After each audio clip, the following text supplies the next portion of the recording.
Imetimia saa 7 kamili mchana kutoka Pipeline Mbeya, Tanzania. Hii ni GMC FM habari, lakini kwanza ni muhtasari wake.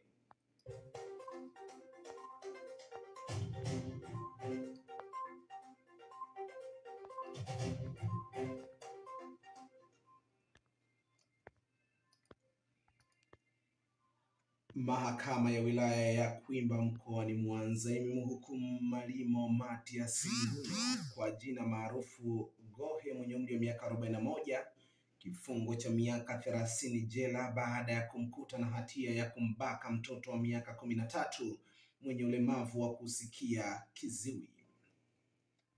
Mawasiliano ya barabara kati ya jiji la Mwanza na mkoa wa Shinyanga yamekatika usiku wa kuamkia hii leo baada ya daraja la Mkuyuni kusombwa na maji kufuatia mvua kubwa iliyonyesha maeneo hayo.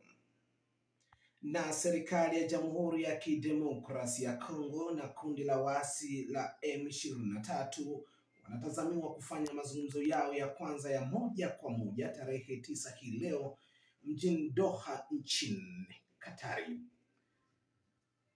Na sasa ni habari kamili. Msomaji wako ni Huen Mwandandila.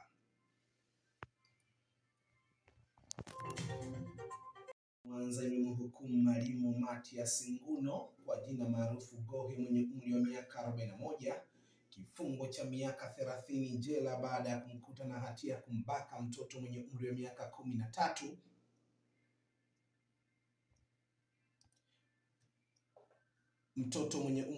13 mlemavu wa kusikia kiziwi. Hukumu hiyo imesomwa leo Aprili 9, 2025 na hakimu mfawidhi wa mahakama hiyo Ndeko Dastan Ndeko. Kwa mujibu wa hakimu Ndeko, mshtakiwa alitenda kosa hilo katika kesi hiyo ya jinai namba 2904/2025 kinyume na kifungu namba 130 vya kanuni ya adhabu sura ya 16 marejeo ya mwaka 2022. Kwa mujibu wa hati ya mashtaka, mshtakiwa alitenda kosa hilo mnamo tarehe 4 mwezi wa kwanza 2025 katika kijiji cha Nyambui kilichopo ndani ya wilaya ya Kwimba mkoani Mwanza kwa mwathiriwa ambaye ana ulemavu wa kusikia na kuongeza umaarufu kama kiziwi. Aidha, mwendesha mashtaka wa serikali